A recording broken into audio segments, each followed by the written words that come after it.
Quand j'ai appris que UBS était une banque engagée dans l'investissement responsable, j'ai souhaité en savoir un peu plus. Car investir l'argent que j'ai mis de côté, pourquoi pas? Mais à condition que ce soit pour l'environnement, l'éducation ou les énergies renouvelables. Bref, des investissements qui vont dans le sens de mes valeurs. Alors oui, vous allez me dire, toutes les entreprises se mettent à l'investissement responsable maintenant, c'est la mode. C'est vrai, mais UBS, c'est une banque qui s'engage sur ces questions qui rythment notre quotidien depuis les années 50. Grâce à eux, je trouve enfin des réponses optimistes aux enjeux de demain.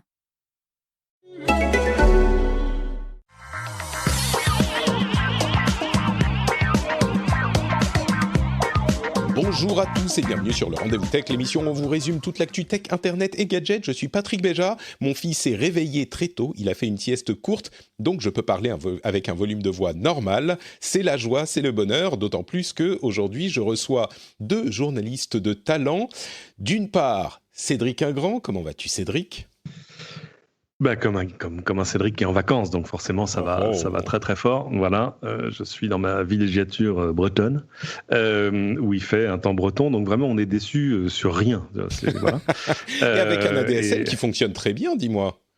Écoute, je suis dans la Télécom Valais, ne l'oublions jamais, mais quand même avec un ADSL de quelques mégabits, pas terrible, mais ça suffit pour Skype et on va se contenter de ce petit bonheur-là. Mais écoute, les petits bonheurs, il faut s'en contenter, parfois tu as raison. Et aujourd'hui, c'est peut-être pas forcément le cas, puisqu'on a un grand bonheur, celui d'avoir avec nous Mélinda Davansoulas. Comment vas-tu Mélinda, anciennement TF1, aujourd'hui Frandroid. Je suis très heureux que ton changement de poste, bon en même temps on est le 14 juillet, mais ton changement de poste nous permette de t'avoir en même temps que Cédric Ingrand. Magnifique. Mais voilà, comme ça je retrouve Cédric, comme ça quelques mois après mon départ, ça me fait plaisir. Mon ex.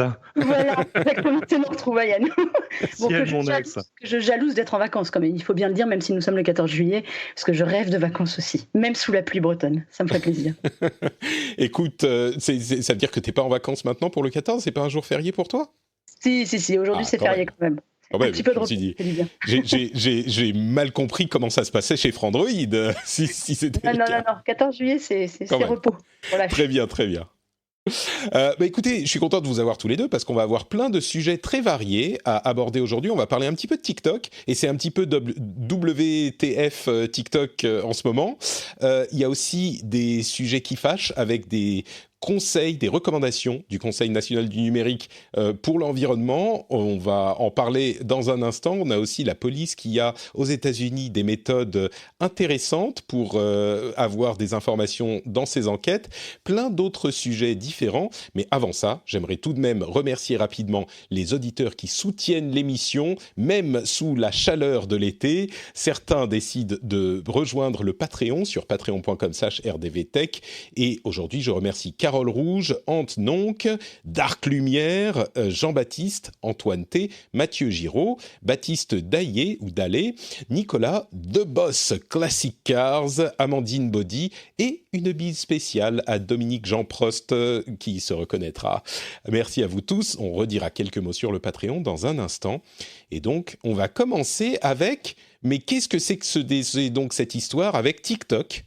Qui est l'app qui est la coqueluche des jeunes, comme vous le savez si vous avez écouté l'émission par le passé, ou si vous êtes vous-même jeune, ce qui est possible. Hein. Il y a des gens qui sont jeunes qui écoutent l'émission. On ne sait jamais, oui. Et il s'est passé plein de trucs ces dernières semaines, avec, on va dire, dernières 2 semaines avec TikTok. La première chose sur laquelle on ne va pas passer forcément beaucoup de temps, c'est que suite à une mise à jour d'iOS avec iOS 14, on s'est rendu compte qu'un certain nombre d'applications lisaient votre clipboard. Les textes que vous copiez-collez, ils passent par le clipboard. Et TikTok, entre autres, il y avait LinkedIn, il y avait plusieurs applications qui lisaient ce clipboard. Alors, on a tout de suite sauté à des conclusions d'intentions maléfiques. Moi, je vais vous la faire très courte. Je ne crois pas à cette intention maléfique dans ce cas précis. Mais ce qui s'est passé ensuite, c'est que les États-Unis ont exprimé le fait qu'ils étaient en train d'étudier la possibilité de bannir TikTok. On a Amazon qui a envoyé un mail à tous ses employés leur demandant de ne pas avoir TikTok sur leur téléphone. Wells Fargo a également envoyé un mail à tous ses employés en disant il ne faut pas avoir TikTok sur vos téléphones. On parle des téléphones des appareils que les employés utilisent pour le travail, hein, bien sûr. Sur leur téléphone perso, ils font ce qu'ils veulent. Ensuite, Amazon a dit non, c'est une erreur. Accessoirement, ils ont une relation commerciale extrêmement solide avec TikTok. Et donc, on a une sorte ajouté au fait que depuis un certain temps, on a des gens qui disent que TikTok est un organe du gouvernement chinois pour espionner le monde, une sorte de stratégie commercialo-réseau socialesque pour espionner le monde entier. Il y a une sorte d'ombre de suspicion qui plane sur TikTok. Pour ceux qui ne le savent pas, TikTok est une app, un réseau social basé sur des vidéos courtes qui sont accompagnées de musique, très virale, qui est devenue vraiment la coqueluche des adolescents et des jeunes et qui va au-delà de ça depuis, on va dire, 1 an et demi, 2 ans. Il y a toute une partie de la population, je pense que c'est l'app la plus populaire en ce moment dans cette section de la population. Et du coup, on entend beaucoup de gens dire TikTok, c'est un truc à ne pas utiliser et c'est le pire des espions. Et de l'autre côté, c'est un petit peu la question que je vais vous poser. J'ai l'impression que Mélinda, tu approuvais dans mon oreille. C'est un peu la question que je vous pose à vous deux. Mais est-ce qu'il y a des raisons de penser que TikTok est une application qui espionne ses utilisateurs ? Je ne sais pas s'ils espionnent, mais je sais... Enfin, TikTok, en fait, il faut quand même savoir que face aux États-Unis, ça fait des mois, en fait, que les États-Unis ont TikTok dans le radar. Ouais, en ligne de mire, ça fait quelques mois. Là, il y a eu un conseiller de Trump qui s'est pris d'une nouvelle frénésie en disant qu'il faut frapper un grand coup. Il y a WeChat aussi qui est dans l'œil du cyclone américain. Mais ils ont un problème avec TikTok, c'est que c'est trop puissant pour eux. Ils ne mesurent pas, en fait, par rapport à des Instagram qui avaient envie de faire la même chose ou des Facebook. Et en fait, ça prend trop la jeunesse. Et je pense que c'est ça le problème, c'est que ça cible la même chose que le gouvernement veut aux États-Unis, c'est-à-dire maîtriser la jeunesse. Et ils n'ont pas, en fait, d'équivalent aux États-Unis pour contrer ça. Et comme il y a aussi cette peur maintenant de tout ce qui est chinois, enfin on le voit dans la moindre sortie de Trump, le simple fait que ce soit étiqueté chinois, de toute façon, c'est le mal. Et donc, on va leur accoler tous les problèmes. Le copier-coller des données, les vidéos qui espionnent. TikTok, ils ont quand même annoncé qu'ils avaient effacé, je ne sais plus combien, 50 millions de vidéos, là, je crois, ou quelque chose comme ça, pour montrer qu'ils essayaient quand même de faire attention. Mais de là à croire qu'ils espionnent, comme le dit le gouvernement américain, je suis sceptique. Je pense que c'est vraiment juste une application, je ne dirais pas à la con, parce que ça fait vieille, mais je pense que c'est juste un truc de délire. C'est une application populaire, ouais, c'est juste populaire, et je pense que c'est trop populaire pour eux, en fait. Ils n'ont pas la main mise dessus. Ce qu'il faut savoir, je pense que la plupart des auditeurs le savent, mais TikTok est une application qui est développée par TikTok, la société, qui est une propriété de la société ByteDance, qui est une société chinoise soumise au bon vouloir du gouvernement chinois, mais qui, comme tu le dis, TikTok fait quand même des pieds et des mains pour montrer leur indépendance, non seulement du gouvernement chinois, mais de la Chine en général. Ils ont bougé une grande partie de leurs opérations en dehors de Chine. Ils se plient aux demandes de gouvernement, aux insinuations, aux suggestions, voilà, c'est le terme que je cherchais, de gouvernements, de différents gouvernements. Et j'ai l'impression qu'il s'agit effectivement un petit peu comme Huawei, on a beaucoup d'accusations, très peu de preuves, et il s'agit surtout de TikTok qui est une boîte, comme tous les autres réseaux sociaux, qui veut faire son argent sur les informations des utilisateurs, et c'est une question commerciale. J'ai vu énormément d'accusations, et jusqu'ici, c'est des accusations plus ou moins vagues, des possibilités. Alors c'est vrai que comme pour Huawei, il y a un potentiel, parce que le gouvernement chinois a plus de pouvoir sur les sociétés du pays et peut exiger des informations plus qu'ailleurs. Mais même avec, on est vraiment dans le domaine du potentiel. On n'a pas de quoi que ce soit de concret. Cédric, tu vas peut-être me contredire, je crois pas, mais c'est de la spéculation, tout ça. Totalement. Alors, on va écarter l'histoire du clipboard parce que c'est quelque chose qui concerne aussi. Il y a plus d'une trentaine d'applications sous iOS. Ça allait, je crois, de l'appli du Wall Street Journal jusqu'à Viber. Enfin, tu vois, il y a des trucs qui n'ont absolument rien à voir. Il y a des jeux aussi.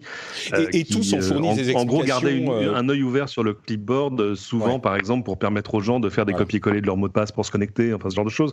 Mais du coup, on s'aperçoit que c'est pas forcément une bonne idée de faire des copier-coller de ton mot de passe. Mais donc ça, c'est pas le problème. Sur le fond, tu as raison. Je pense que, c'est-à-dire que le succès de TikTok arrive à un moment de tension assez extrême entre les États-Unis et la Chine, sur fond de Covid, de tout ça, et de guerre commerciale, et d'accord commercial qui n'est pas signé et qui signera peut-être un jour, je ne sais pas. Et tout à coup, ils le voient comme un instrument de soft power, entre guillemets. C'est-à-dire que les Américains ne sont pas habitués à voir des applications, je veux dire, sur des millions de smartphones chez eux, venir de l'étranger, déjà en général. Un peu comme les Chinois d'ailleurs, finalement.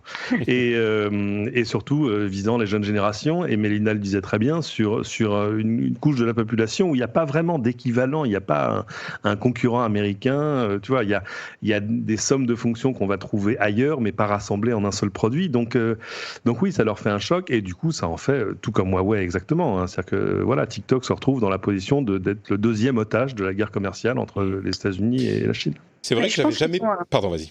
Pardon, vas-y, non, excuse-moi.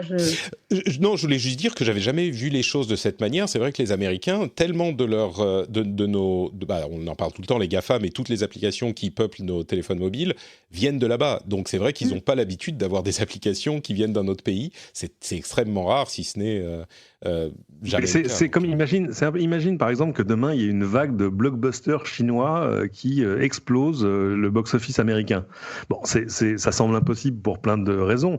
Mais si tu veux, il y a 3 ans, si je t'avais dit il y a une appli chinoise qui va s'imposer comme le réseau social des jeunes aux États-Unis, tu m'aurais dit Cédric, sois sérieux 2 secondes s'il te plaît. Et donc évidemment, il y a une espèce de panique morale face à ça. Et Trump en plus, parce que c'est un levier de plus dans sa guerre commerciale contre la Chine. Mais je pense que c'est surtout ça. On parle autant de TikTok, parce que comme je t'ai dit, ça fait des mois qu'il y a des bisbilles aux États-Unis avec TikTok. TikTok, je crois même qu'ils ont installé des bureaux à New York, ou je ne sais plus, aux États-Unis, pour être tranquilles. Et en fait, ils ont beau faire tous les efforts de la Terre, en ce moment, ils n'y arriveront pas. Parce qu'en plus, je pense qu'ils ont tellement affaibli Huawei aux États-Unis, Washington, avec toutes les sanctions, ils passent à autre chose, en fait. Et c'est aussi, pour eux, le meilleur moyen de rappeler que toute la situation actuelle, le coronavirus, le fait qu'ils gèrent très mal la situation, c'est à cause des Chinois. Donc TikTok qui vient espionner en plus par-dessus les citoyens, ça fait beaucoup de Chinois, tu vois, c'est ça. Je pense que c'est le nouvel ennemi, quoi. Le jour où il y aura autre chose, ils auront un autre problème avec un autre pays, le problème TikTok, il va s'évanouir dans la nature d'un seul coup. Mais là, ils ont été aidés aussi par les Indiens. Comme les Indiens ont banni TikTok, ça leur a fait un argument de plus. Donc, ils jouent vraiment ça, c'est vraiment purement commercial. Parce que TikTok, dans l'absolu, faut quand même pas oublier que le nouveau patron de TikTok aux États-Unis, c'est Kevin Mayer, qui est le monsieur qui vient de lancer Disney+, quand même, accessoirement. Donc, ils font vraiment des efforts pour s'américaniser. Sûr, et Kevin Mayer, qui était quelqu'un de très très bien vu quand il était chez Disney, c'est pareil, il s'est fait incendier quand il est arrivé chez TikTok. Homme fort américain qui réussit, c'est devenu la marionnette de Pékin. Enfin, ils ont un côté, ça va être n'importe quoi cette histoire TikTok, je pense vraiment. Je pense que ça va se régler. Je pense que ça va se régler de soi-même parce que le fait qu'ils aient débauché Kevin Mayer, qui était prêt à partir parce que normalement ça aurait dû être lui le nouveau CEO de Disney et ça n'a pas été lui. Du coup, TikTok America va devenir une société à part entière et TikTok va devenir une société américaine parce que finalement c'est là que va se situer commercialement son plus gros marché, même au point de devenir une société cotée. Et là, tout à coup, le fait que ça devienne une société américaine avec un Américain à sa tête coté à la bourse de New York leur redonnera un capital de confiance. Et puis, en fait, le fait que ce soit une société cotée va les forcer à un peu plus de transparence aussi. Donc, je pense que c'est des choses qui vont se régler. Se régler peut-être, ouais. Et je vois pas sur quel levier l'Amérique pourrait interdire TikTok aujourd'hui. Oui, c'est sûr que c'est compliqué. Et disons que... comme on le disait tout à l'heure, c'est pas qu'il y a zéro danger potentiel, parce qu'effectivement, les sociétés chinoises, le gouvernement chinois a un certain pouvoir sur les sociétés chinoises, mais c'est comme avec Huawei, il y a plein d'accusations, il y a un fond de potentiel, mais on n'a vu aucune preuve jusqu'à maintenant. Et alors oui, on pourrait se dire, du jour au lendemain, il y a le potentiel que le gouvernement chinois demande des choses, et une fois que toute ta population est sur TikTok et que toute ton infrastructure 5G est sur Huawei, peut-être que t'es pris au piège. Mais c'est quand même, c'est pas que c'est impossible, mais on n'est quand même pas dans un cas hyper immédiat, quoi, dans une crainte hyper immédiate. Bref. Mais là où je pense qu'ils vont avoir des problèmes avec TikTok, il est purement financier de popularité. Parce que oui, je ne sais plus à combien ils en sont de millions, milliards d'utilisateurs. Je crois qu'aux États-Unis, en plus, c'est un chiffre dingue. Mais il y a énormément de people dessus. Il y a énormément de célébrités qui communiquent là-dessus, qui y vont. TikTok commence à réfléchir à comment financer ces gens-là, parce que jusqu'à présent, à la différence de YouTube ou Instagram, il n'y avait pas d'argent qui sortait. TikTok ne payait pas les gens pour venir faire des vidéos chez eux. Là, ils sont en train de réfléchir à ça. Donc je pense que quand il va y avoir un impact financier en plus de la popularité, j'ai peur que là, ils commencent à avoir du mal quand même à s'en débarrasser de TikTok aux États-Unis. Ouais. Ils ne vont pas y arriver. Oui, et comme on le disait, c'est un petit peu une question commerciale, en tout cas pour le moment. On verra, on va continuer à suivre ce feuilleton. Bon, il y a un autre truc, peut-être 2 petits sujets un petit peu plus rapides. Le Conseil national du numérique a fait une série de recommandations pour aider le combat contre le réchauffement climatique, donc des recommandations qui aideraient à protéger l'environnement. L'une de ces recommandations a fait tiquer un certain nombre d'entre nous. Je ne veux pas parler pour vous, mais moi, en tout cas, c'était le cas. C'était l'idée de mettre fin au forfait Internet fixe illimité. Donc, on sait bien qu'on a des forfaits Internet mobiles qui ne sont pas illimités. Ça fait très longtemps. Mais les formats fixes à la maison, on n'a pas de limite de données. Quand vous prenez votre forfait chez Orange en fibre ou chez Free ou SFR ou Bouygues, vous avez votre forfait à la maison qui est à telle vitesse, tel type de connexion, mais il n'y a pas, vous êtes limité à 200 gigas ou à 50 gigas ou à ce que c'est. L'une des recommandations donc du Conseil national du numérique dans le cadre de cette série de recommandations, alors elle n'est pas seule, il y en a d'autres qui viennent en même temps, c'est de mettre fin à ces forfaits illimités comme étant la norme. Il pourrait encore exister, mais pour les gens qui les voudraient vraiment, et donc il faudrait payer plus cher. Si sur le principe, on pourrait comprendre l'idée, c'est-à-dire qu'on va limiter la boulimie d'utilisation de services et donc les serveurs qui tournent derrière, et donc dans une certaine mesure les serveurs qui consomment de l'énergie et qui relâchent du CO2, etc., ça me semble... Enfin, je ne sais pas, moi j'ai l'impression que non seulement c'est regarder le problème par le petit bout de la lorgnette, mais en plus, ça sert beaucoup plus aux opérateurs qui voudraient faire payer plus les utilisateurs qui consomment beaucoup, et donc faire une structure d'abonnement qui leur serait plus lucrative, j'ai pas l'impression que ça soit vraiment un moyen essentiel de protéger l'environnement. Mais disons-le, mais c'est complètement idiot. Enfin, je veux dire. Ok, merci. Je ne sais pas le dire comme ça. Si au moins ça avait une jambe, si au moins ça avait un pied dans la réalité, ce serait intéressant. Mais même pas. Et ça tient. Alors ça tient à plein de choses. Je ne sais même pas par où commencer. D'abord, le problème, c'est que la consommation de données d'une infrastructure informatique c'est pas une échelle de 1 pour 1 avec son débit de données, avec les données. C'est-à-dire que tu vois, 2 gigaoctets ne te coûtent pas 2 fois l'énergie consommée par l'envoi ou la réception d'1 gigaoctet. Donc c'est pas très grave d'avoir parce que illimité, ça veut dire quoi ? Ça veut dire en fait que tu arrives de toute façon à une consommation moyenne qui va évoluer selon les utilisateurs. Mais si tu veux, illimité veut rien dire en fait.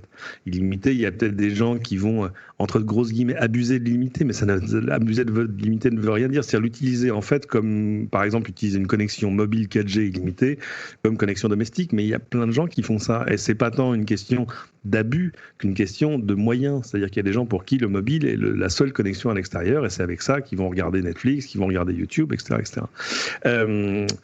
Deuxièmement, on s'acharne encore sur des infrastructures informatiques qui sont parmi les plus vertueuses. C'est-à-dire que, par exemple, nos data centers, allez voir le Twitter, par exemple, d'Octave Klaba, le patron de VH, il y a un très belle figure, un truc, un histogramme intéressant qui explique qu'en fait, la quantité de données traitées par nos data centers depuis, je crois, 8 ans a été multipliée par 6 ou 8, alors que pendant ce temps-là, leur empreinte énergétique, là je ne parle pas de CO2, leur empreinte énergétique, elle est restée flat. C'est-à-dire qu'on est face à des infrastructures qui sont de plus en plus efficaces en termes de leur utilisation d'énergie. Et alors le dernier clou dans le cercueil de ce raisonnement qui ne tient pas debout, c'est qu'on est en France. C'est-à-dire qu'on est dans un pays dont 94% de la production électrique est décarbonée. Donc ça ne veut rien dire. C'est-à-dire que ce serait intéressant on pourrait avoir peut-être ce genre de raisonnement, je ne sais pas, en Pologne, c'est-à-dire dans des pays où on fait majoritairement du charbon, aux États-Unis aussi, pourquoi pas. Mais chez nous, ça n'a aucun intérêt. Ce qui accessoirement... De dire nous allons arriver à, je ne sais pas, réduire la consommation électrique des data centers de 10 ou 15%, ce qui est peut-être le plus gros potentiel de ce genre de mesure. Hein. Ça ira jamais plus loin. De toute façon, sur ton empreinte carbone, en général, tu n'es même pas dans l'épaisseur du trait. On est dans le battement d'ailes de papillon en termes d'effet. Donc ça n'a aucun intérêt. À part se donner une impression de vertu qui ne sort de nulle part. Vas-y. Je suis tout à fait d'accord avec Cédric. En fait, cette mesure, je ne la comprends pas. À part être dans l'air du temps et dire, regardez, ça va être mieux, mais quel est l'intérêt ? À la rigueur, à côté de ça, en parallèle, on voit augmenter les forfaits mobiles. On a des forfaits maintenant proposés avec 100 gigas, 200 gigas. Enfin, ça rime à rien. La conso moyenne, à part inciter, comme tu disais très justement, les gens, du coup, à ne prendre qu'un forfait mobile, qui va tout faire, et à enrichir les opérateurs qui proposeront, du coup, des forfaits illimités beaucoup plus chers, je ne comprends pas l'intérêt de cette mesure, en fait. Parce que le gain, il est minime. C'est un gain de bonne conscience, en fait.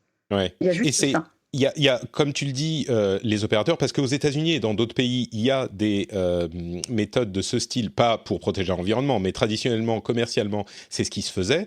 Et effectivement, les forfaits augmentent avec l'usage, et le seul intérêt de ce genre de mesure, c'est de prendre plus d'argent à ceux qui consomment plus d'Internet. Ce qui, on pourrait parler de ce point spécifique, mais on le voit, on le constate dans les autres pays, c'est pas que les gens consomment moins, c'est juste que ceux qui consomment plus vont payer plus. Et sur ce point, ça pourrait paraître logique à ceux qui ne comprennent pas le fonctionnement d'Internet, mais ça ne l'est pas pour plein de raisons. Il y a d'autres choses à prendre en compte. Comme tu le disais, Cédric, les data centers aux États-Unis également, ils travaillent énormément à réduire leur consommation et à avoir une consommation aussi verte que possible, parce que air du temps, ça fait bien sur les communiqués de presse et c'est commercialement intéressant pour eux.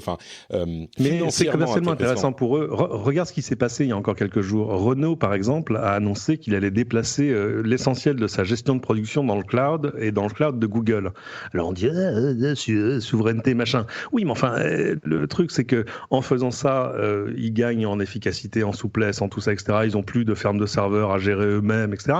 Mais surtout, ça leur permet de remplir leurs engagements en termes d'émissions de CO2, parce que tout le cloud Google est neutre en termes de CO2.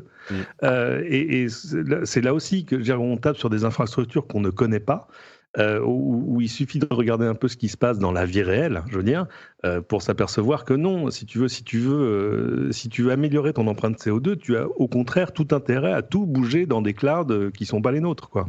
Qui sont pas les nôtres, ou alors à faire des clouds. Enfin, tu parlais d'Octave Klaba, à utiliser des trucs comme OVH qui font dans cette direction. Et dernier point, et puis on va arrêter parce que je pense qu'on a bien compris notre opposition à cette idée. Il y a quand même un autre élément à prendre en compte. On va dire, il faut que les gens consomment moins sur Internet. Donc, au lieu de rester à la maison et de regarder du YouTube ou du Netflix, puisque c'est de ça qu'on parle dans le fantasme de la population, on va faire quoi ? On va prendre sa voiture et aller et sortir, aller ailleurs au Leclerc ou à l'hypermarché pour prendre une glace. Je sais pas, je suis... Tu vois, il y a quand même peu d'activités. Qu'est-ce que c'est que cette comparaison spéciale ? Tu restes connecté sur le Wi-Fi de quelqu'un d'autre, Starbucks, du coin. Du Starbucks pour aller... Tu peux juste allumer ta télé en restant dans le même canapé. Enfin, tu vois, il y a d'autres possibilités. Admettons.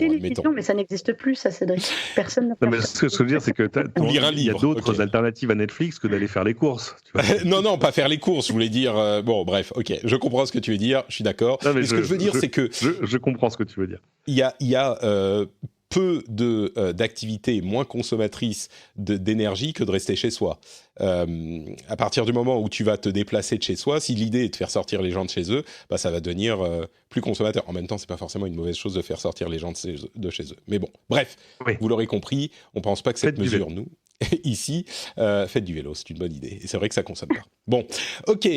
Dernier point que je voulais aborder, c'est une pratique assez intéressante qu'ont débusqué des gens de chez Vice. Ils se sont rendus compte que la police des États-Unis était en train d'acheter des énormes quantités de données qui proviennent de hacks qui sont des données piratées, des données qui ont leaké, des mots de passe, des adresses IP, des données personnelles, etc., de manière à court-circuiter les procédures légales et pour avoir les données privées qui peuvent les aider dans les enquêtes, tout de même.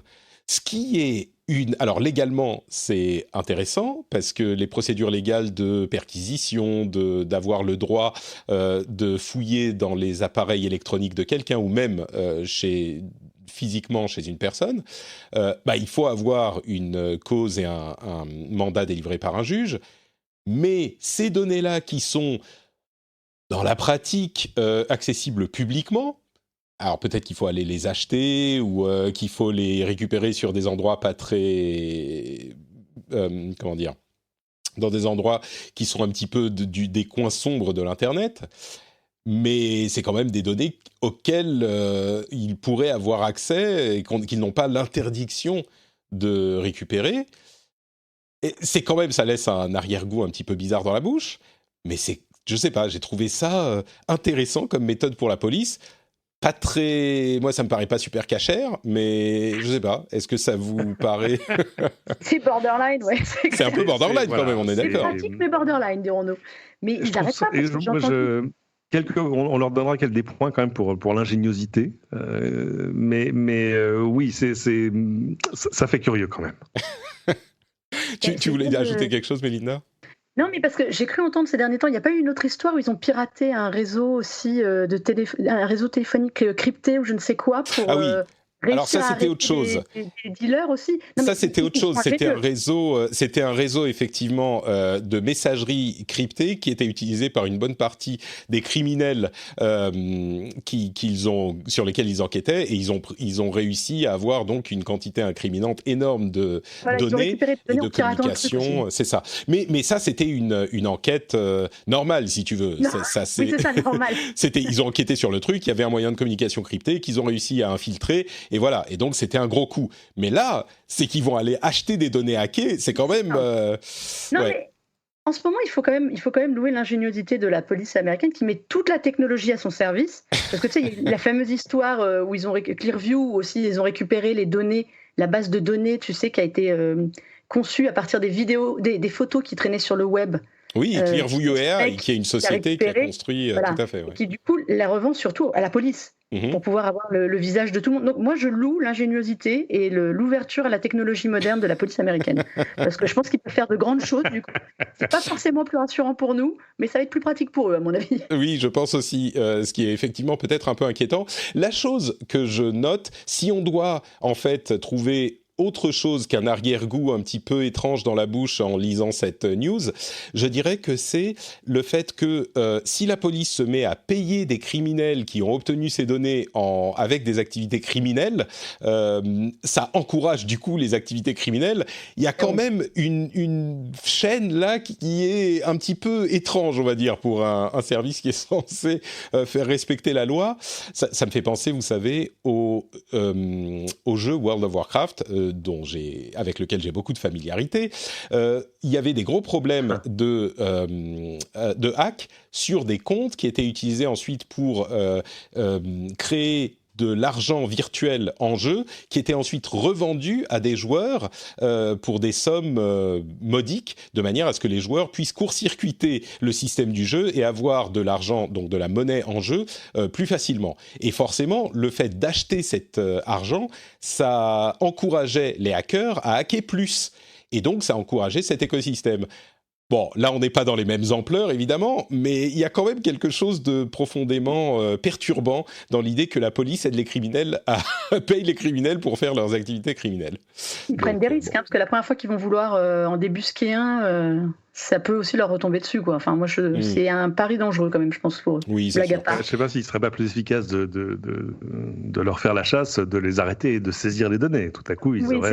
voilà. Oui, mais en même temps, le système s'arrêterait, donc ce serait cool. C'est ça, oui. Peut-être qu'ils en ont bien besoin. Écoutez, je suis sûr qu'il va y avoir une sorte de holà qui va être mis par les autorités judiciaires à ce niveau-là. C'est pas possible que ça continue. Je pense qu'il y a une paix des braves, parce qu'il y a eu pas mal d'histoires aux États-Unis où la police, je ne sais plus où c'était... à Minneapolis ou je ne sais où, a été, ou je ne sais plus dans quel état, avait été hacké à un moment. Il y a eu pas mal de hacks de commissariat et de choses comme ça. Donc je pense qu'il y a aussi une paix des braves derrière. On vous hack pas, vous nous emmerdez pas et vous achetez des trucs chez nous. Voilà. Non mais là, on est à deux doigts de. Ah ben oui. On est à deux doigts d'Arkham et de voir Batman débarquer, quoi. Je crois que. Voilà. Mais c'est pour ça, ce n'est pas une utopie, Batman. Ouais. Bon, bah écoutez, sujet intéressant effectivement. On verra si ça a des suites dans les mois qui viennent. Je vais faire une toute petite pause pour vous lire un commentaire de Babar14 sur iTunes qui dit « Merci Patrick pour les éclairages de news de la semaine. Ta façon de faire une analyse en explorant les avis divergents est toujours enrichissante. Je suis très fier d'être patriote. Continue comme ça. » Eh ben, écoute, je suis très fier de te compter parmi les patriotes, Babar, et je te remercie de ton message, de ton gentil compliment sur iTunes. Si vous aussi, vous utilisez iTunes ou une autre app de podcast, comme Podcast Addict, par exemple, qu'on aime beaucoup ici du côté d'Android, eh ben, vous pouvez laisser des commentaires, notamment sur les podcasts que vous écoutez, comme le Rendez-vous Tech. Et si vous appréciez l'émission et que vous appréciez notre travail et la nature de ce qu'on vous raconte, le résumé qu'on vous fait toutes les semaines de tout ce qui se passe dans l'actu tech, qui vous permet de suivre tout ça de manière super facile pendant que vous êtes dans les transports ou en train de faire le ménage ou en train de courir. Eh bien, si vous appréciez tout ça depuis un petit moment, vous pouvez faire un petit tour du côté de patreon.com/rdvtech comme Babar et soutenir à la somme qui vous convient, pendant le temps qui vous convient. Et en plus de ça, vous avez des petits bonus, comme par exemple, au hasard, le fait d'avoir cette émission sans pub et sans cette partie promo au milieu. Vous pourriez avoir accès au flux privé qui vous donne effectivement ce flux super clean. Donc, si ça vous intéresse, et il y a d'ailleurs d'autres bonus assez cool, comme l'accès à la meilleure communauté du monde, si ça vous intéresse, eh ben, vous pouvez aller sur patreon.com/rdvtech. Le lien est dans les notes de l'émission et vous pouvez y aller quand vous rentrez chez vous. Vous mettez les clés dans le bol et ça fait cling, Patrick. Vous voyez comment j'essaye d'insérer ce moyen mnémotechnique, ce réflexe de Pavlov, ce réflexe de Patrick dans votre cerveau. Vous mettez les clés dans le bol, cling, Patrick, et là vous dites « Ah ouais, Patrick, mais il faut que je devienne patriote !» et vous allez sur patreon.com/rdvtech. Merci à vous tous et encore plus merci à tous ceux qui le font déjà. Je suis infiniment reconnaissant de votre soutien. Bon alors, on va parler d'un truc un petit peu inattendu. La loi sur la vérification d'âge pour l'accès aux sites pornographiques est en passe d'être votée. Il va y avoir un dernier vote et qui, a priori, devrait devrait faire valider la chose. Et ça pose des questions qu'on n'imaginait pas. Ça pose notamment la question de quel système on va utiliser pour vérifier l'âge. Alors ça, oui, c'est la première question, celle-là, on l'imaginait. Mais du coup, ça réfère à des questions de souveraineté, parce que quand on pense à un système qui puisse vérifier l'âge des citoyens, eh ben, on se rend compte qu'on n'en a pas et que les systèmes d'identification qu'on utilise jusqu'à maintenant, eh ben, c'est des systèmes qui sont étrangers, qui sont américains essentiellement. On parle, encore une fois, des GAFAM, Google, Facebook, etc. Alors, il en existe d'autres, mais visiblement, à Bruxelles, les Européens sont en train de penser à un système d'identification numérique pan-européen, trans-européen, dans toute l'Europe. Et je me demande si ça serait une très bonne idée ou une très mauvaise idée. Je ne suis pas sûr, je crois qu'il y a des arguments forts dans les deux sens, mais je ne suis pas sûr d'avoir la réponse à cette question. Est-ce que ça serait souhaitable ? Tiens, je vais me retourner vers Cédric du coup. Système d'identification européen, système d'identification numérique européen. Bonne ou mauvaise idée ? On a déjà des systèmes j'ai envie de dire des trucs un peu transversaux d'identité numérique, pas comme France Connect, comme voilà, il y a le truc de la Poste, regardez en gros toutes les choses qui vous permettent de vous connecter aux impôts, de vous connecter à l'assurance maladie, enfin voilà. Après, évidemment, l'application au site pornographique me paraît un petit peu compliquée. On a d'ailleurs exclu la possibilité d'utiliser France Connect pour ce système. Cédric O, si je ne me trompe pas, a explicitement dit on n'utilisera pas France Connect pour ça. Voilà, ça au moins, il y a un peu de lucidité là-dedans. Maintenant, je pense que l'annonce de la loi, si tu veux, tout à coup, chez des gens, chez tous les fournisseurs de VPN, tout à coup, on a fait sauter les bouchons de champagne. Wow, merci les gars. Le truc, c'est que les sites de contenu adulte en France doivent déjà se soumettre à des réglementations assez strictes. Et quand ils sont basés en France, ils doivent se soumettre à ces réglementations. Donc eux, ils sont pas forcément mécontents de cette idée, parce que ça voudra dire au moins que les sites basés à l'étranger, ils peuvent, ils doivent eux aussi s'y soumettre. Et puis s'ils ne le font pas, ce qui est possible, le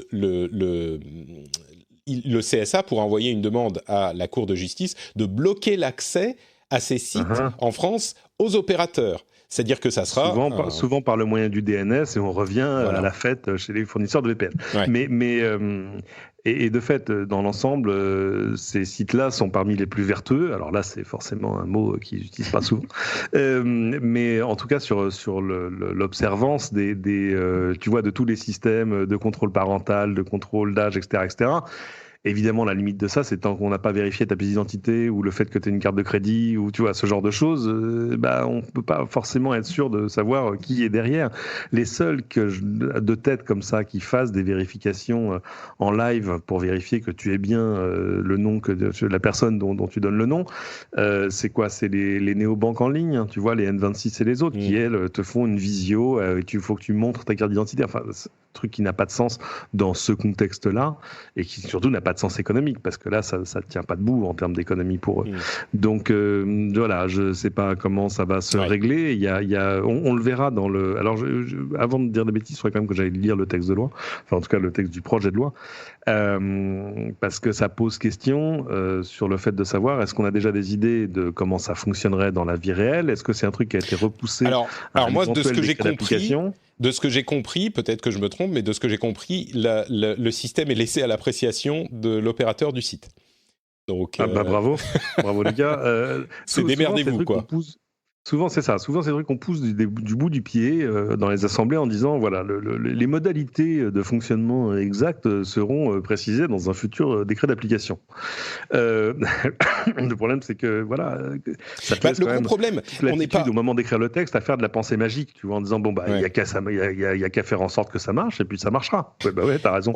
On n'est pas les premiers à s'intéresser à ce sujet. En Australie, ils l'ont fait. En Angleterre, ils l'ont fait. Et tous... Enfin, ils l'ont fait, non, ils ont voulu disons qu'ils ont voté les lois, ils ont réfléchi et presque voté les lois, dans certains cas ils les ont votées, et puis au moment d'appliquer, ils se sont rendus compte que c'était tellement pas possible à appliquer qu'ils ont abandonné l'idée, après des débats houleux sur la protection des enfants, machin, ce qui est tout à fait louable comme intention, mais effectivement... Mélina, tu voulais... J'ai une question fonctionnelle, parce que moi, je suis comme vous, je n'ai pas lu assez le texte pour avoir un avis, mais j'avais entendu quelques trucs dessus, c'est-à-dire que les motifs, enfin les moyens de vérification, donc France Connect écarté, Digipost a priori du coup pareil, il parlait vérification par carte bancaire, ce qui pour moi est complètement absurde, ou confier ça à une entreprise tiers. Par carte bancaire, ça veut dire que si tu as une carte bancaire, a priori tu as 18 ans, ou alors tu l'as avec l'accord de tes parents. Ou tu en as 16 ou 12, mais bon. Enfin, tu vois, c'est absurde. Et surtout, j'ai une question, c'est que, comme tu disais, Cédric, il y a des systèmes où tu vas scanner, flasher ta pièce d'identité, comme tu veux, et là, il fait une détection, ou via le code, l'espèce de code qui est en bas des passeports, pour dire tout de suite, vous avez plus de 18 ans, oui ou non. Un peu comme on peut l'avoir aussi quand on s'enregistre pour un avion. Ça scanne tout de suite ta carte, au moins la réponse est immédiate. Comment est-ce qu'avec le RGPD, ça peut être viable, ce truc-là, et que les gens n'aient pas systématiquement, en effet, à le refaire, puisque les données ne doivent pas être stockées. Il y a des gens qui passent leur vie sur les sites porno. Donc, je ne vois pas comment, d'un point de vue fonctionnel, pour le site, l'utilisateur, nos données... au moins au moment de la création d'un compte. Ah bah, si tu as créé un compte, c'est autre chose. Mais il faut que tu aies créé un compte sur le site en question. Il faut que ça bizarre. Ouais, non, mais c'est complètement... on est d'accord. Pour moi, c'est pas fiable. C'est encore un truc de... C'est comme les forfaits illimités de tout à l'heure. C'est des bonnes consciences, mais au final, ça n'entrera jamais en vigueur, quoi. Bon, si ça peut pas marcher, de fait, ça peut pas marcher. Mais non, j'ai essayé de réfléchir à haute voix. La carte de crédit, c'est un truc pas mal, ça. Ça valide au moins le fait que tu as accès à une carte de crédit de personne adulte. Bon. Oui. Et qu'en plus, la personne adulte verra si tu l'as utilisé. Parce que dans le NIR, ça se fait d'une manière très simple. C'est qu'en gros, on te facture 1 euro qu'on te rembourse après. Mais ça veut dire que ton papa ou ta maman va voir sur sa facture un truc marqué porn vérification. C'est le but. C'est le but. Le but est de dissuader justement l'utilisation si c'est pas une personne adulte. Mais surtout, le gros problème, c'est que personne ne va vouloir le faire, même si quelqu'un voudrait aller sur un site pornographique. Je pense que ça tue le modèle. Et ensuite, on pourrait débattre du fait que oui ou non, il faudrait tuer ce modèle. Je pense que ça serait un tout autre débat qu'on pourrait avoir ailleurs. Mais avec la mort d'Internet surtout, parce que vu la part de trafic que ça représente, il va pas rester grand-chose. Là, tout à coup, non mais on lit les deux histoires. Voilà, on fait baisser la bande passante. Le CNN, le Conseil national du numérique est content. Le Parlement est content. Tout le monde est content parce que tout à coup, Internet, on va tout faire tenir sur un forfait à 2 gigas, quoi. Ça va libérer la bande passante, ça c'est sûr. Bon, bref, on l'aura bien compris, on n'est pas super convaincus. J'espère que, de temps en temps, quand il y a des lois qui ont affaire au numérique qui sont intéressantes, on en parle aussi, donc je voudrais pas que les auditeurs pensent qu'on a que des avis négatifs sur tout ce qui se passe au niveau gouvernemental et légal sur le numérique. C'est juste que là, on a eu une petite série, mais vraiment remonter dans les épisodes précédents, parfois il y a des choses très intéressantes dont on débat au moins les avantages potentiels et les problèmes que ça peut poser. Là, il se trouve que sur ces 2 trucs, on n'est pas hyper convaincus. Oui. Mais blague à part, on est des parents aussi. Le porno, le libre accès au porno sur Internet pour des adolescents, c'est un vrai problème. Donc il y a vraiment quelque chose à faire. On en rigole là parce que la mesure, elle est inapplicable, soyons clairs. Mais c'est un vrai problème et c'est quelque chose qui mérite une solution. Il faut juste bien la réfléchir et pas faire un peu n'importe quoi avec des grands principes qui n'ont aucune chance d'être appliqués sur Internet aujourd'hui, c'est tout, quoi. Oui, c'est-à-dire que vraiment, pour conclure, c'est pas l'intention de la loi qui est aussi critiquable. On pourrait en parler de l'intention de la loi, ça serait une autre question. Mais l'intention, a priori, je pense qu'on serait tous d'accord pour dire qu'elle semble louable, étant donné les problèmes que pose l'accès facile à la pornographie, etc. On en a déjà parlé, à l'image de la sexualité que ça donne aux adolescents. Le problème, c'est vraiment l'application qui est, comme on l'a dit, difficile à concevoir. Donc, et le fait de faire une loi quand son application est aussi compliquée, et Dieu sait qu'il y a eu des lois dont l'application était critiquable et dont on a parlé dans l'émission où on disait oui, mais ça c'est peut-être possible comme ça, en tordant un petit peu ici, en forçant un petit peu par là. Ok, peut-être que ça peut donner quelque chose. Là, en l'occurrence, je vois pas ce qui. Bon, bref. Parlons un petit peu de tech, une petite pause vraiment tech avec un rendu du Pixel 4a qui a été publié par Google, leaké par Google eux-mêmes. Alors, on imaginait qu'il serait publié, qu'il serait annoncé aujourd'hui. C'est le modèle un peu meilleur marché du téléphone de référence de Google, donc le Pixel 4 cette année, enfin l'année dernière. Et le Pixel 4a serait le modèle un petit peu moins cher. On a entre parenthèses aussi Samsung qui devrait annoncer le Note 20 le 5 août. Et Samsung qui pourrait aussi arrêter de fournir des chargeurs comme Apple dont on parlait il y a une semaine, arrêter de fournir des chargeurs avec ses smartphones. Si on veut parler d'environnement, peut-être que là, il y a des solutions effectivement. Mais Pixel 4a, Galaxy Note 20, ça va bouger cet été du côté d'Android du coup. Bah oui, mais en plus, surtout en attendant, qu'est-ce qu'on rigole avec toutes les fuites, hein. Je pense qu'il n'y a pas un jour où on n'a pas... Alors, on se plaignait qu'aujourd'hui, avec Internet et tout, on n'a plus de surprises aux conférences parce qu'on a déjà plein d'infos et tout. Mais alors là, c'est un festival en ce moment.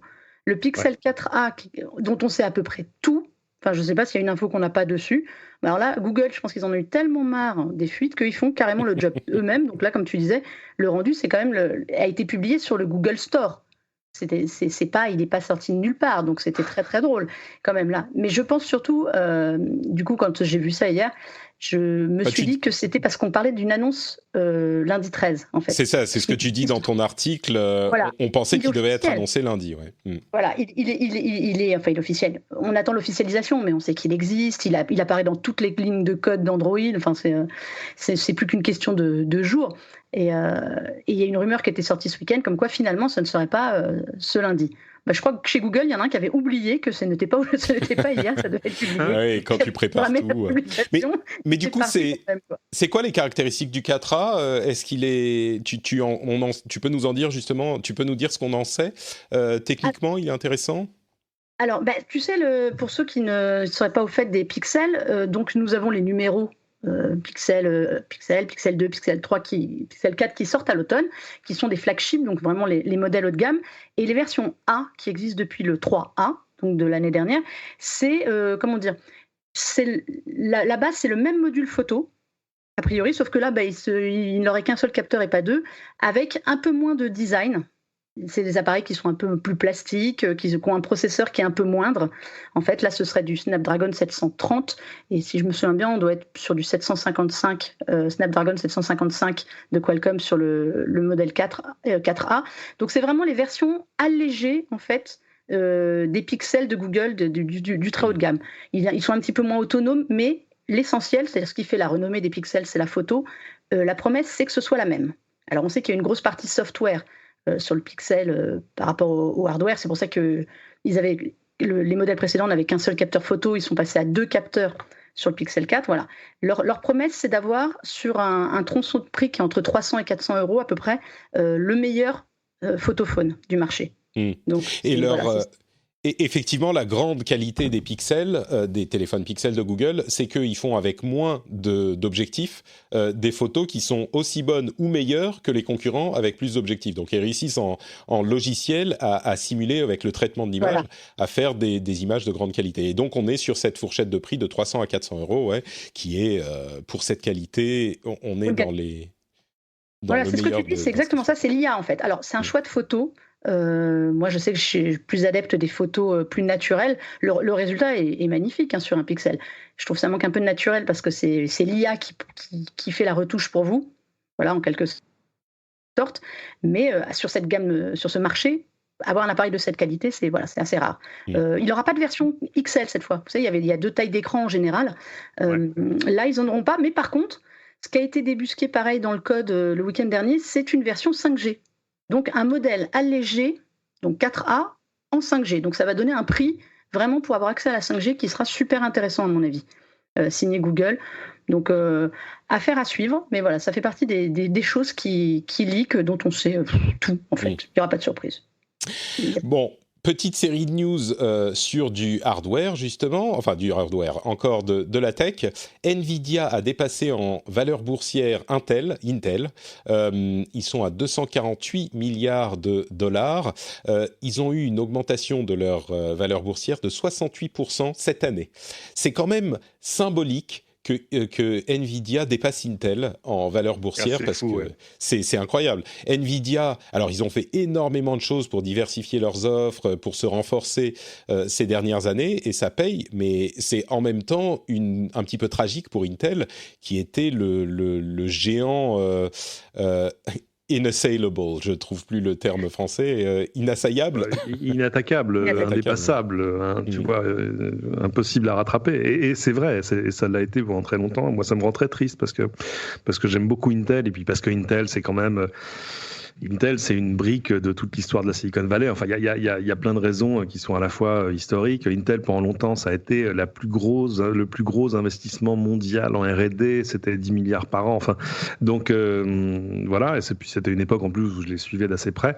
Donc Nvidia est une boîte absolument géniale, mais c'est vrai que oui. Enfin, on voit quand même qu'Intel paye quelques erreurs stratégiques majeures, et c'est un peu triste, mais voilà, ça n'enlève rien au succès d'Nvidia, qui depuis le début fait des trucs absolument ahurissants, et puis avec une stratégie très déterminée, enfin voilà, c'est une super boîte. Ça paye quoi. Et Intel, justement, puisqu'on en parle, ils ont détaillé le Thunderbolt 4, dont je pense que 99% d'entre vous n'a rien à faire. Ce dont vous avez quelque chose à faire, c'est l'USB 4. Alors, qu'est-ce que c'est que l'USB 4 ? On commence à en entendre parler. D'une part, ça utilise le même port que l'USB 3, donc on a ce mini USB-C qui sera qui va encore plus se généraliser.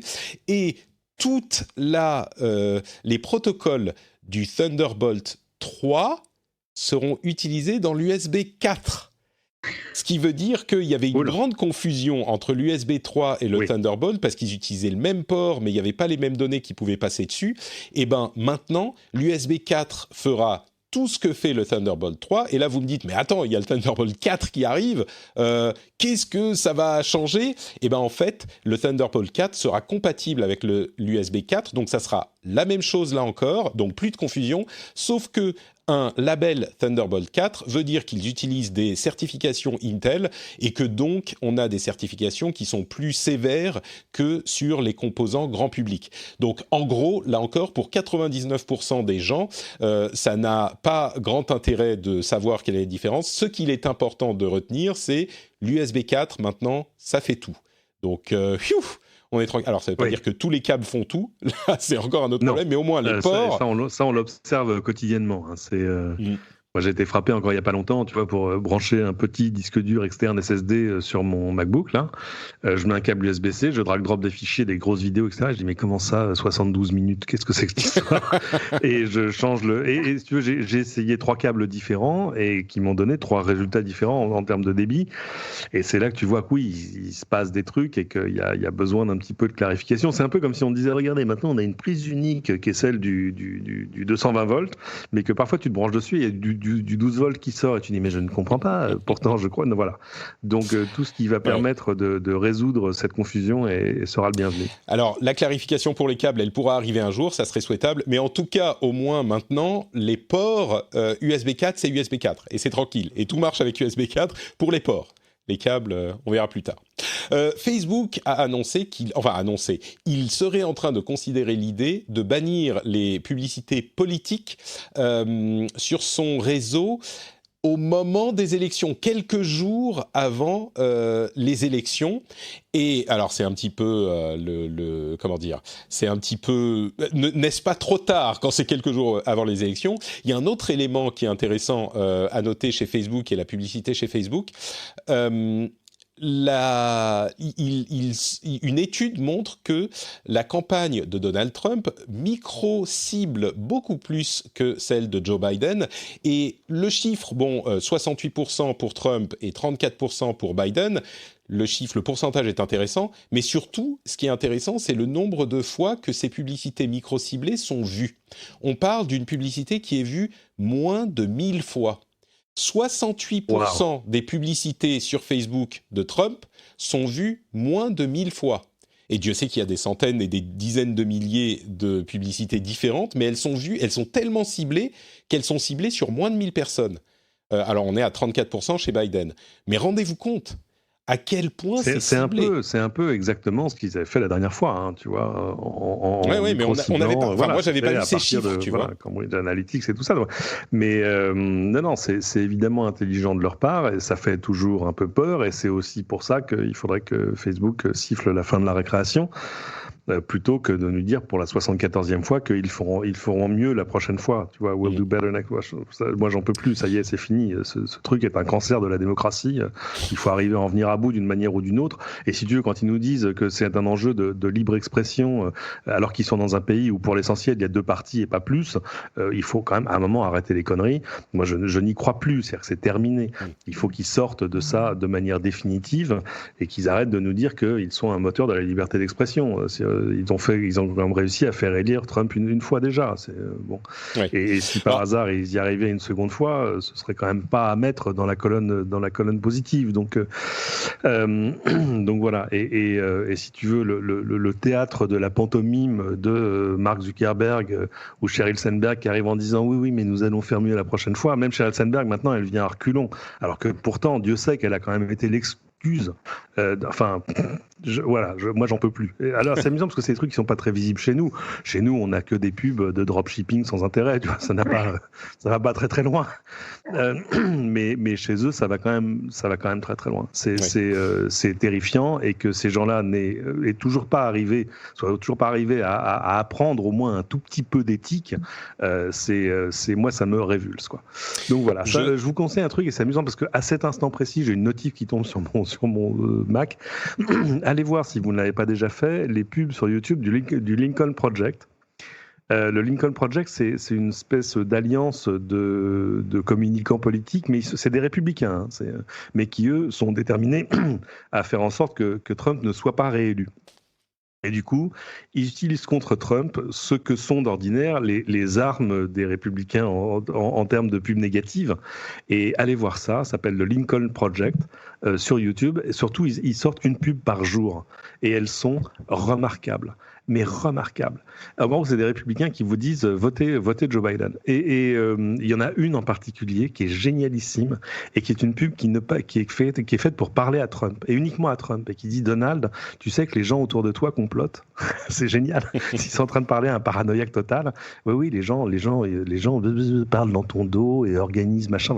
C'est voilà. Et allez voir les pubs, c'est génial. Moi, je trouve ça magique.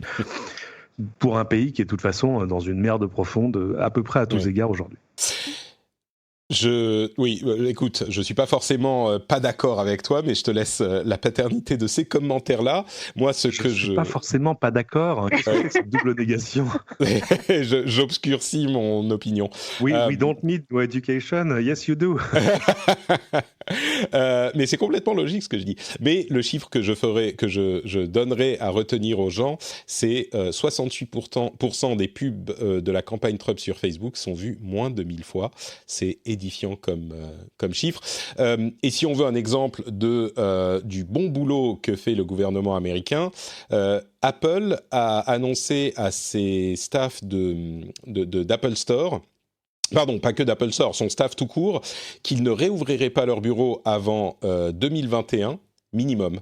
Et ce qui est en train de se passer aux États-Unis, c'est assez édifiant. Nous, on se bat en Europe avec nos gouvernements pour savoir qui a géré quoi, comment. Quel que soit votre avis là-dessus, je peux vous assurer que comparé à ce qui s'est passé et ce qui se passe encore aux États-Unis, on a tous A ou A+, sur notre carnet de notes. Comparé à eux, je ne sais pas si tout le monde qui nous écoute suit ce qui se passe aux États-Unis. Nous, on a tous 18 sur 20. C'est invraisemblable. Et enfin bon, c'est pas qu'on a tous 18 sur 20, c'est que eux, ils ont 4, quoi, ou 3, ou 2. C'est terrifiant.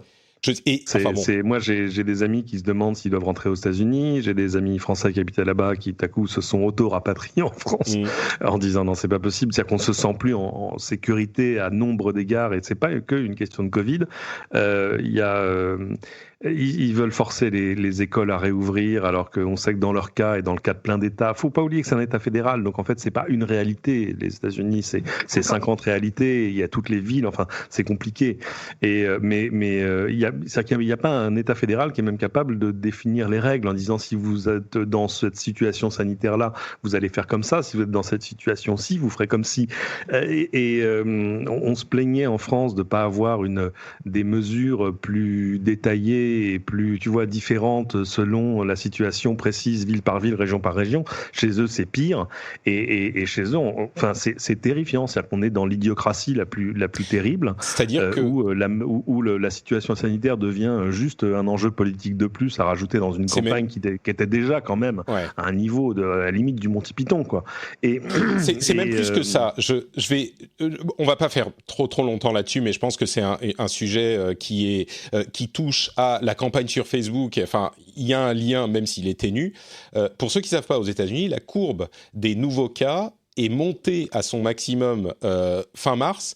Et c'est pas comme dans tous les autres pays du monde où elle est redescendue. C'est qu'elle est restée à peu près stable, et vers la mi-juin, elle a commencé à remonter. Et on a plus de cas aujourd'hui par jour que jamais dans l'histoire des États-Unis. Évidemment, ça va mener à, même s'ils soignent très bien leurs malades, ça va mener à plus de morts. Et l'une des choses qui est terrifiante, et la raison pour laquelle on est, je pense, si remonté contre Trump, une des nombreuses raisons, c'est que Trump a complètement politisé la question de la sécurité sanitaire. C'est-à-dire qu'il a monté les uns contre les autres, les gens qui sont pour le port du masque et contre le port du masque. Et c'est pas un sujet de... Alors avant, on nous a dit que c'était pas bien et maintenant, pour des raisons de disponibilité, etc., et maintenant, on nous dit qu'il faut les porter. Il se refuse à le porter en public, il met des éléments pour motiver. Ce qui fait qu'aux États-Unis, il y a... c'est pas une vidéo qu'on voit de temps en temps sur Twitter où quelqu'un dit « Ah, mais moi, je vais pas porter le masque », et on se dit « On en a dans tous les pays ». Non, c'est devenu une position politique violente des républicains pro-Trump de ne pas porter le masque dans un pays où on a des dizaines de milliers de nouveaux cas par jour. C'est invraisemblable ce qui est en train de se passer là-bas. Donc, bref, voilà. Moi, je referme... Enfin, et accessoirement, dans quelques semaines, la convention républicaine va se tenir, où ça, à Jacksonville, en Floride, où ils sont de toute façon dans les tréfonds de... Enfin, tu vois, non, c'est délirant. C'est-à-dire que on est dans une situation où il y a 2 mois, on se disait, bon, bah, ok, ça commence à mieux aller, machin, je sais pas quoi. Là, c'est ce dernier mois, 2 derniers mois, on est vraiment dans un truc qui est... enfin, je sais pas, on est dans les tréfonds de l'inimaginable. Dans aucun autre pays au monde, ça se passe de cette manière. Et les Américains s'en rendent même pas compte. Enfin bon, bref. Je pense qu'ils s'en rendent compte. Non, c'est pas ce que je veux dire. Je pense que vraiment, ils s'en rendent pas tous compte. C'est ça. Quand tu arrives à près de 70 000 nouveaux cas par jour, que tu as des mômes, des ados qui s'éclatent à faire des Covid parties pour voir qui va l'avoir, et que là, je pense qu'il y a eu un mort, enfin, mais ça ne va pas leur servir de leçon. Je pense que dans ce pays qui est tellement fracturé, je ne sais pas dans combien de temps ils vont s'en remettre. Et économiquement, ça va finir par tomber, parce que tu ne peux pas fermer toutes les entreprises comme ça en permanence. Parce que même si lui veut rouvrir des entreprises, rouvrir des écoles, il y en a plein qui sont fermés, qui ont pris la responsabilité de fermer, et qui tournent à minima, quoi. Je ne sais pas comment ils peuvent s'en remettre. Déjà, socialement, le pays est beaucoup trop coupé en deux, encore plus qu'avant. Et ça, déjà, ils vont quand même avoir du problème. Et quand tu vois exactement, comme disait Patrick, dans les conseils municipaux où les pro-Trump arrivent, retirent leur masque, invoquant le premier amendement, crachant limite à la gueule des autres en disant « Voilà, comme ça, vous allez voir si vous l'attrapez », ou quand on voit cette vidéo complètement absurde de la nana à laquelle on refuse l'entrée dans un magasin parce qu'elle n'a pas de masque et qui lèche la vitrine quand même. Enfin, on en vient. Non, mais c'est ça qui est terrifiant. Et bon, vraiment, on va avancer, mais ce qui est terrifiant, c'est qu'il y a, par le silence et par le manque de préparation à la gestion de crise de Trump et par son incitation à cette division, il y a, comme dans tous les pays du monde, on a vu des gens qui disent « Ah, moi, je veux pas porter de masque ». Là, on est dans une opposition politisée de cette question de... et c'est pas juste... On peut avoir des avis sur Raoult, on peut avoir des avis sur la chlorhydrochloroquine, on peut avoir des avis sur le port du masque qui a été déconseillé, conseillé ensuite, la gestion de la crise par les différents gouvernements, en France ou ailleurs, on peut avoir des avis sur plein de choses là. Ça n'a aucun rapport avec le désastre qui est en train de se produire aux États-Unis. C'est vraiment... Enfin bon, bref. Je disais ça pour qualifier les choses dont tu parlais, Cédric, par rapport à Trump et par rapport à son usage de Facebook. On s'est un petit peu éloigné du sujet, mais Mélinda, je t'ai interrompu, donc je te laisse terminer et puis on va avancer. Non, justement, je disais, je suis tout à fait d'accord avec toi là-dessus, moi je pense d'un point de vue purement économique, nous, ce qui nous intéresse sur la tech, parce qu'on s'est plaint en France d'avoir trop d'informations. On avait un point tous les soirs sur l'avancée. Eux, ils n'ont rien eu. Donc, ils n'ont aucune visibilité de ce qui les attend, les Américains. À part l'élection en fin d'année, tout le reste, tous les jours, tous les chiffres qui tombent, le chômage, la baisse de l'économie, il y a une économie qui va s'écrouler. Les GAFA ont géré, comme tu dis, ils ont mis tout le monde chez eux jusqu'en 2021. Les Google, les Facebook, Twitter, tout le monde. C'est aussi des salariés qui vont être impactés psychologiquement. Donc, moi, j'attends de voir comment toute cette économie, l'économie de la tech aussi, qui met tout le monde en télétravail, va s'en remettre, parce qu'il y a une étude, je ne sais pas si vous l'avez vue, qui a été publiée par Microsoft quand ils ont fait leurs annonces sur Teams. Ils ont expliqué l'impact psychologique du télétravail, en fait, sur les gens. C'est très bien, tout le monde a rigolé. On a eu beaucoup de Zoom, de Skype, pour faire de plus en plus de réunions de loin. Mais en fait, les réunions à distance comme ça pèse moralement sur les gens. C'est fatigant, ouais. Tu as soudainement ton travail qui vraiment entre chez toi. Et en fait, ils se sont aperçus que toutes ces réunions, donc rendues beaucoup plus faciles. Je vous confirme que ça change les choses. Hein. Voilà, rendues plus faciles par la technologie, finalement, elles ont un impact extrêmement négatif sur la qualité du travail derrière. Et tout ça, ça va être des choses à gérer, à apprendre à gérer, parce que c'est bien, on est content, tout le monde peut faire du télétravail plus facilement, mais les impacts psychologiques sur les gens et donc les conséquences que ça peut avoir sur le travail, moi je suis pas aussi optimiste en fait que toute cette technologie nous permet. Donc voilà, c'était ma note négative. C'est compliqué parce qu'on ne sait pas en fait encore ce que c'est que le vrai télétravail. C'est-à-dire qu'on a été dans une espèce d'expérience contrainte et pas ou peu préparée quand même dans l'ensemble, sauf dans les quelques boîtes où ça se fait déjà de manière courante. Donc moi, pour avoir goûté pendant les 2 dernières semaines de juin, si tu veux, à une sorte de télétravail où tout à coup mes enfants étaient à l'école, par exemple, c'était quand même une énorme nouveauté, tu te dis « Ah oui, d'accord, donc en fait il y a un mieux ». En plus, pendant ce temps-là, les outils, les trucs qu'on utilise ou qu'on n'utilise pas, ce sont un peu... Enfin voilà. Mais on n'a pas encore vraiment goûté, j'ai envie de dire, au vrai télétravail. On verra ce que ça donnera. Mais j'étais en train de regarder pour finir sur les États-Unis... sur tout ça, nous dit pas ce qui va se passer pour CES de janvier prochain. Non, mais là, je crois...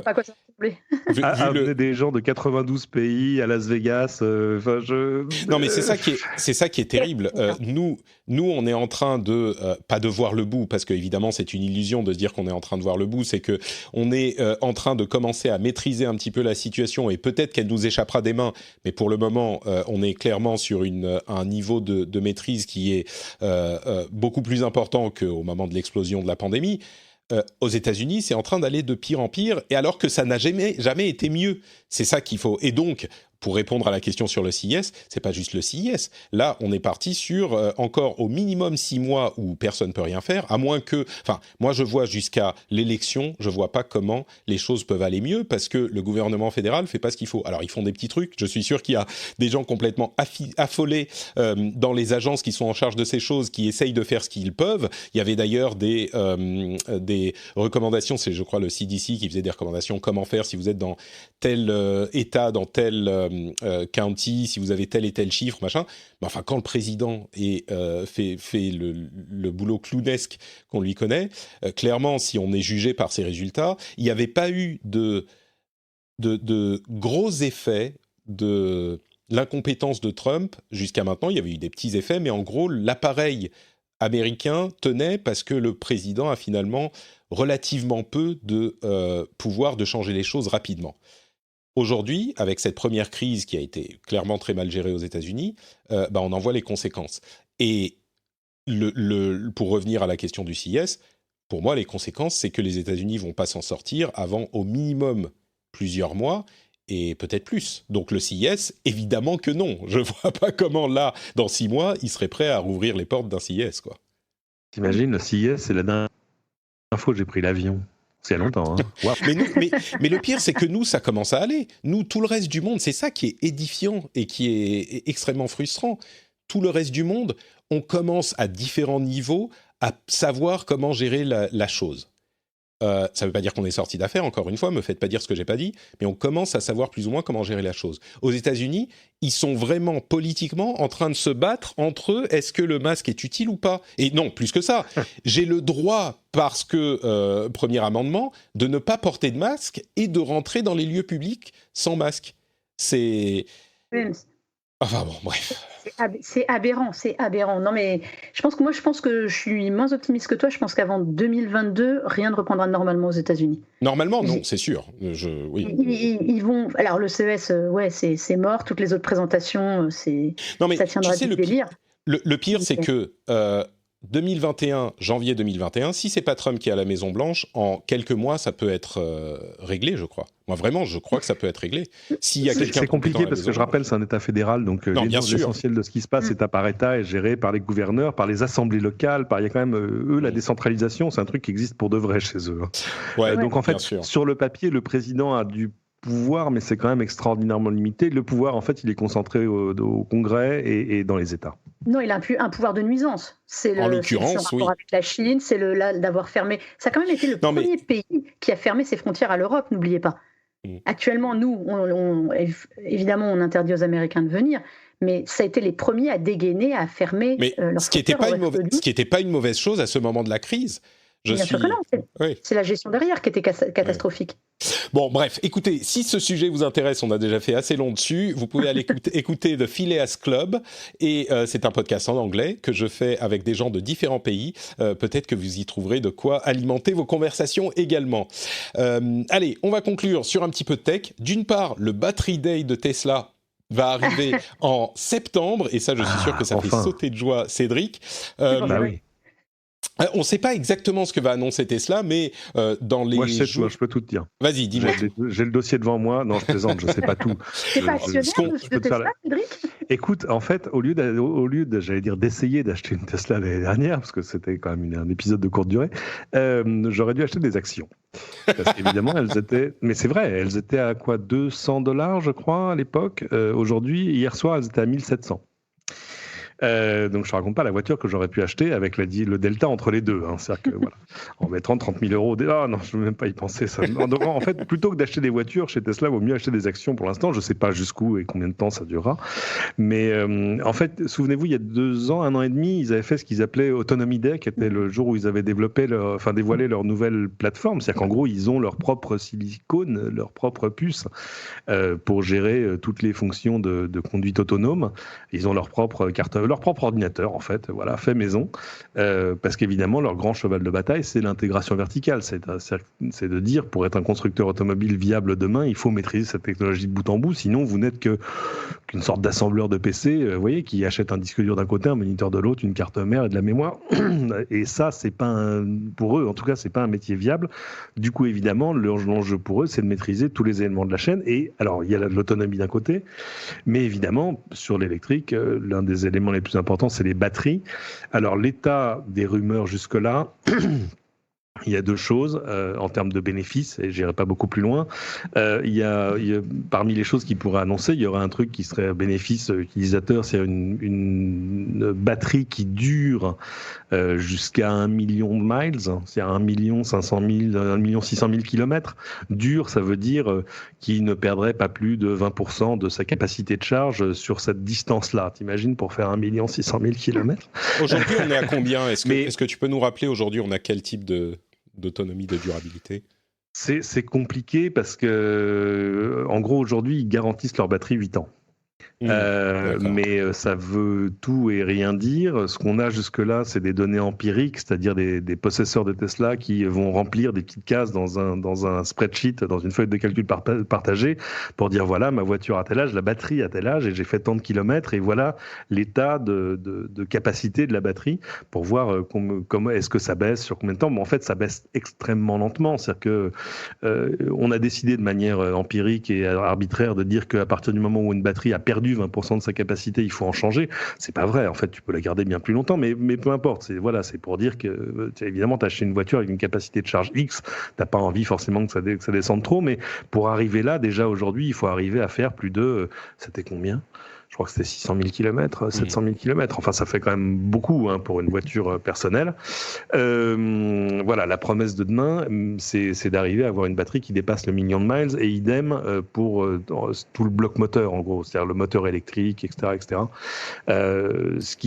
Parce que c'est l'un des enjeux de croissance de la voiture électrique. Souvenez-vous, depuis le début, les gens disent oui, mais alors l'autonomie, t'imagines, moi si je peux pas aller à Deauville, enfin bon bref. Donc ça, ce serait un problème réglé côté utilisateur. Et puis, l'autre rumeur, c'est un changement dans la composition des batteries, parce que les batteries, c'est de la métallurgie. Attends, excuse-moi, tu dis pour aller à Deauville, là tu parles de la durabilité de la batterie, mais pas de l'autonomie du véhicule, combien de kilomètres il peut faire avant d'avoir à recharger. C'est 2 questions différentes. Ça dépend de combien de batteries tu mets dans la voiture. Ouais. Mais là aussi, il y aura un gain d'efficacité, comme on l'a vu, mais de manière constante, sur tous les modèles de Tesla, les uns derrière les autres, où à chaque fois, avec moins de batterie, tu vas plus loin. Mais c'est un truc qui est multifactoriel, parce que ça tient aussi au poids de la voiture, ça tient à plein de choses. Donc on attend, il y a plein d'annonces sur les modèles à venir, sur le Cybertruck que moi j'ai précommandé, sur le Roadster que j'ai pas précommandé parce que j'ai pas $250 000 à foutre dans une voiture, faut être sérieux quand même. Et puis parce que j'ai pas besoin d'une fusée. Mais où ils annoncent des distances, où ils annoncent plus plus des capacités de batterie. Donc on verra avec quelle capacité de batterie tu vas à quelle distance, mais ça tient aussi justement à ce qu'ils vont probablement dévoiler au moment du Battery Day. Et l'autre chose que l'on attend, ce sont des batteries dont la composition aurait changé, par exemple pour ne plus, ou pour en tout cas beaucoup moins dépendre du cobalt, parce que le problème pour l'instant des batteries, c'est le cobalt. C'est pas le temps de lithium, parce que le lithium c'est un sel. Alors il y a des mines en Amérique du Sud, en Chine et ailleurs, mais si on décidait demain d'avoir des mines de lithium en France, si tout à coup il y avait une économie, un marché qui ait besoin de plus de lithium, on pourrait avoir des sources locales de lithium et arrêter de dire oui mais c'est vrai, parce que les batteries c'est les Chinois. Bah non, les batteries ça pourrait être les Français et les Européens demain. Le cobalt c'est plus compliqué parce que ça s'est quand même concentré dans des États d'Afrique comme le Congo où il y a quand même des vrais problèmes. Pas tant de travail des enfants organisé, mais on va dire de familles qui vont chercher du cobalt toutes seules et qui le revendent un peu. Souviens-toi, un truc de chercheur d'or, quoi. Et ça pose des vrais soucis, surtout dans des pays qui sont pas des oriflammes de la démocratie, tu vois. Et donc arriver à utiliser moins ou plus de cobalt dans les batteries est un véritable enjeu pour demain, et ça fait partie des annonces qu'on attend pour ce Battery Day. Mais il y aura plein d'autres choses. Et c'est des choses qui motivent aussi le fait que l'action soit montée en flèche. C'est que justement, non seulement ils maîtrisent cette technologie-là, mais que visiblement, ils ont quelques longueurs d'avance sur leurs concurrents. Eh bien, écoute, 22 septembre, lendemain de mon anniversaire, vous savez ce qu'il vous reste à faire.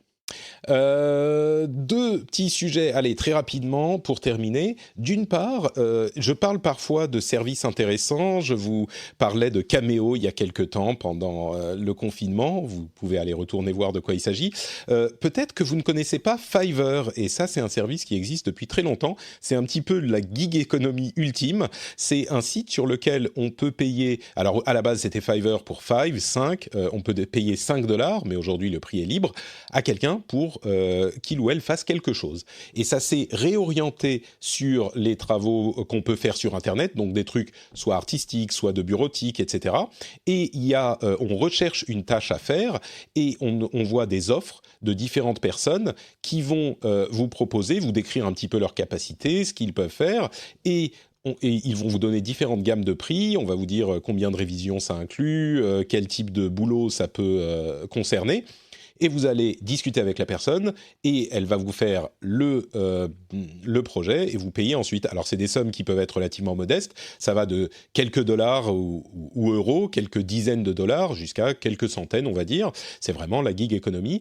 Et le service en lui-même est hyper intéressant. Alors, moi, je l'ai essayé pour un truc spécifique. Je peux vous dire que le résultat... Je ne l'ai pas utilisé, c'était pas très cher, mais c'était pas super qualité, j'aurais pu payer plus pour avoir un truc plus correct. C'était pour des bannières pour certains épisodes que je voulais mettre en avant sur une plateforme, et le résultat n'était pas super, j'ai fini par aller vers quelqu'un qui était un professionnel. Qui m'a évidemment fait payer un petit peu plus cher, mais le résultat était à la hauteur. Mais donc Fiverr, c'est quand même un truc très intéressant, et il y a un article qui explique comment de nombreuses marques sur Instagram utilisent Fiverr pour faire rédiger des commentaires, pas des commentaires, mais des descriptions de photos à des gens qui vivent au Pakistan, au Bangladesh, etc. Qui demandent des sommes évidemment modestes et qui vont écrire des descriptions qui sont peut-être pas au top du top, ou peut-être qu'elles sont très bien, je sais pas. Mais l'article est super intéressant et ça m'a permis de vous parler de Fiverr. Si vous ne le connaissiez pas, c'est un site à connaître pour la culture générale Internet, on va dire. C'est vraiment un truc... Ouais. C'est fascinant ce que tu arrives à faire sur Fiverr. Je me souviens, un YouTuber qui l'a fait. Alors, il se trouve que c'était un truc sponsor par Fiverr, mais en gros, Fiverr lui devait donner un crédit en disant, voilà, essayez le service, dites-nous ce que vous en pensez. Et il avait fait un truc très drôle, c'est qu'il avait pris, tu vois, des images prétextes de pizzeria, et il les avait envoyées à 5 monteurs vidéo sur Fiverr qui lui demandaient des sommes différentes pour monter un petit spot de pub de 30 secondes. Et en gros, il me montrait que si tu payes $20, c'est pas la c'est pas pareil que quand tu payes $250. Mais surtout avec des résultats, avec des trucs qui, moi, ayant l'œil quelqu'un qui sait faire un peu de montage, était quand même vachement créatif, enfin très intéressant. Et donc oui, pour des petits trucs rapides, souvent Fiverr, ça te donne des compétences que tu n'as pas, ou le petit truc qui te manquait, ou tu vois la voix qui te manque dans telle ou telle langue, ou enfin bon bref, ou l'auteur d'un petit jingle. Enfin c'est trouver des prestataires pas cher vite fait. Et puis avec l'effet de plateforme où tout à coup tu vois que le type il a 300 commentaires 5 étoiles sur le truc dont toi tu as besoin, donc tu peux y aller à peu près en confiance. Franchement, la plateforme est très bien foutue. Donc c'est intéressant à aller regarder. Hein. Franchement, moi je pense que c'est de la bonne culture générale Internet de connaître Fiverr. Et donc, je vous en parle. Et puis, je suis d'accord. Dernière bonne, c'est Fiverr, Fiverr. Et 2 R, c'est le petit truc. Et dernière culture générale Internet. Évidemment, Mélinda connaît bien cette news, puisque entre elle qui est gameuse et ses enfants qui adorent Ninja, elle sait que Ninja a commencé à streamer sur YouTube suite à la fermeture de Mixer. Ninja, le plus grand streamer de jeux vidéo du monde, qui joue essentiellement à Fortnite, n'est pas retourné sur Twitch, et il est allé sur YouTube, sans doute pour pouvoir continuer à grossir encore plus qu'il n'est aujourd'hui. Si vous n'avez pas entendu parler de Ninja, je ne sais pas ce que vous faites dans votre vie, mais effectivement, c'est le plus vous avez. Exactement. Mais donc voilà, Ninja est sur YouTube maintenant. Grosse nouvelle, parce qu'évidemment, le marché des plateformes de streaming de jeux vidéo est en pleine croissance. Le fait que Ninja soit allé sur YouTube, c'est hyper intéressant.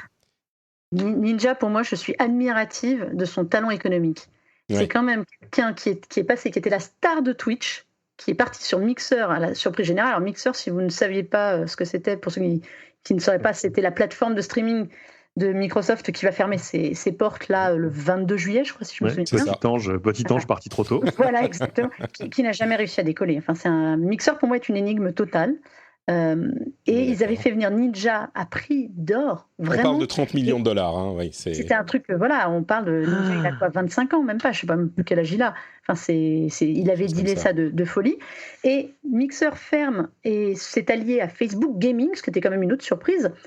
Et on s'attendait à retrouver Ninja sur Facebook Gaming. Et non, il a négocié son licenciement quelque part pour partir avec un gros chèque et à mon avis en toucher un autre en arrivant sur YouTube. Enfin, je trouve ça fabuleux.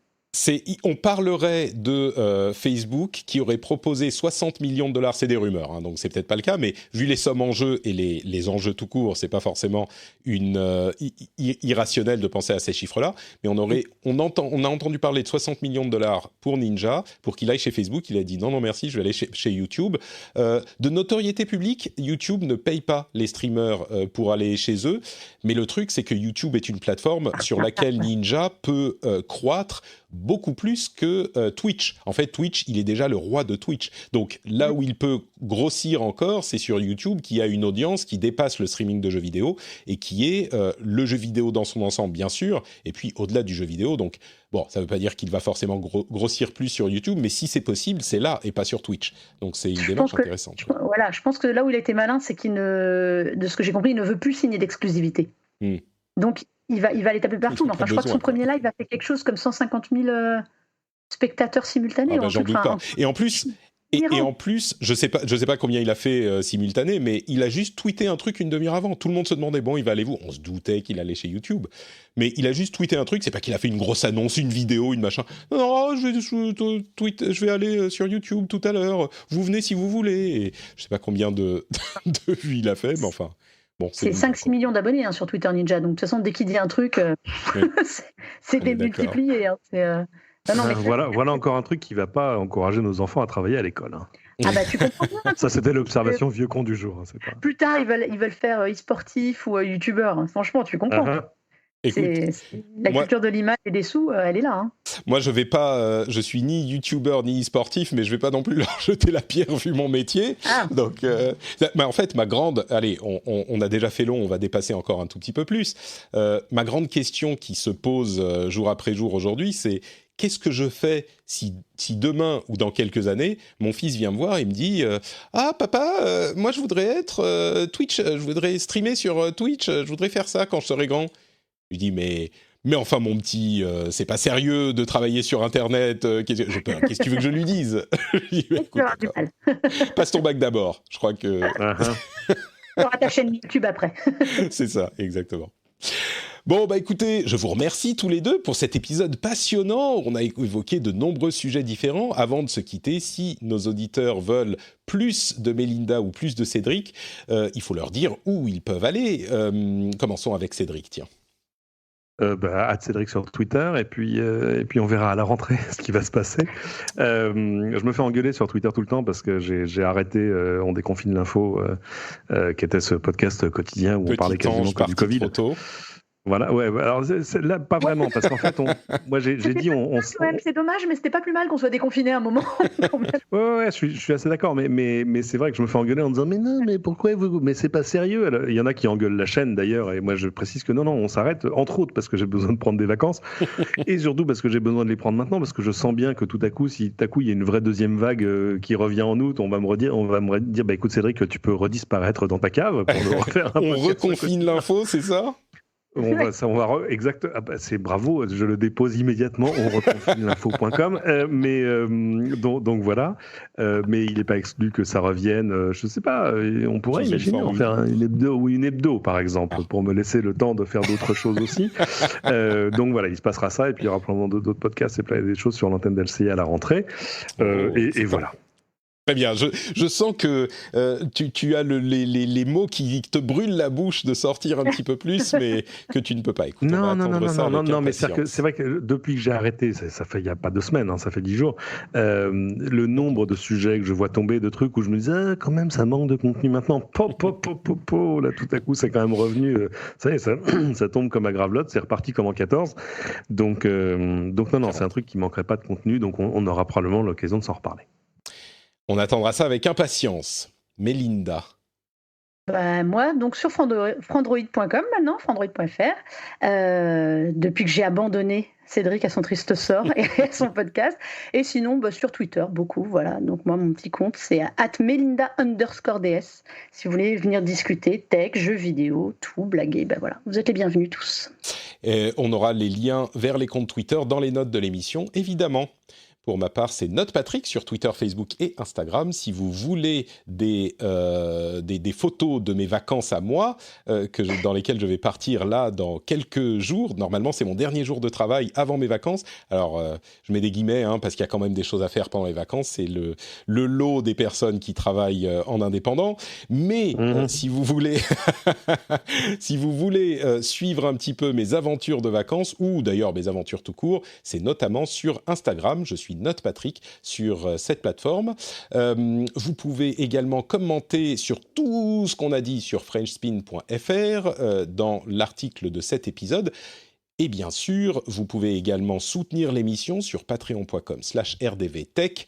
N'oubliez pas, quand vous rentrez à la maison, Cling Patrick, on l'a assez dit, vous pouvez soutenir à votre rythme, comme vous le souhaitez, et vous permettez à l'émission d'exister. Moi donc, je pars en vacances. Vous allez être entre de bonnes mains, entre des épisodes avec des sujets hyper intéressants qu'on a préenregistrés, où je serai présent, et des co-animateurs qui vont prendre d'assaut l'émission pour vous conter l'actualité pendant mon absence. Je pense que ça va être un plaisir renouvelé à chaque nouvel épisode. Et je vous donne donc rendez-vous dans quelques semaines pour le retour de Patrick. Je vous fais d'énormes bises à tous et à toutes, et à très bientôt. Ciao, ciao.